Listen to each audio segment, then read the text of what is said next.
The recent comments by Chris Mutsvangwa, ZANU-PF spokesperson, have sent shockwaves through the nation.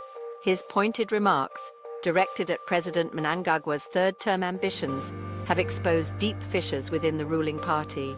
Before we go any further, don't forget to like, subscribe and turn on the notification bell so you don't miss any updates from Zim News Live YTS. This public airing of internal dissent is unprecedented. It signals a shift in the political landscape.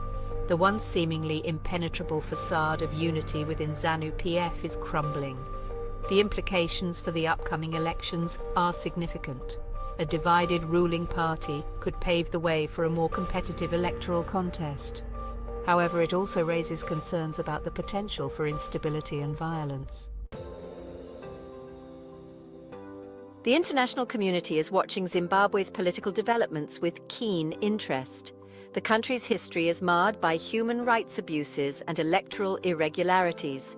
A peaceful and democratic transition of power is crucial for Zimbabwe's reintegration into the global community.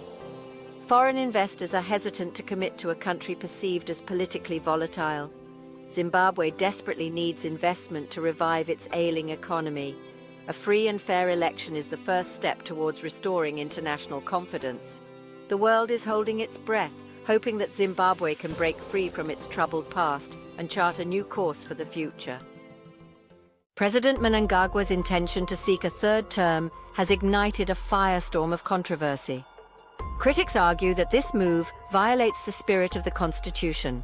They point to the two-term limit as a safeguard against the concentration of power. However, Mnangagwa's supporters counter that the constitutional provision does not explicitly bar a third term. They maintain that he is within his rights to seek re-election. This legalistic interpretation ignores the underlying principles of democratic governance. Term limits are designed to prevent the entrenchment of authoritarian rule. The controversy surrounding Mnangagwa's third-term bid has exposed the deep divisions within ZANU-PF. Mutsvangwa's public rebuke of the president is a clear sign of internal dissent. It suggests that a significant faction within the party is opposed to Mnangagwa's ambitions. This internal power struggle could have significant implications for the party's electoral prospects. That's it for today on Zim News Live YTS. Feel free to leave a comment, and don't forget to like, subscribe and turn on the notification bell so you don't miss any updates.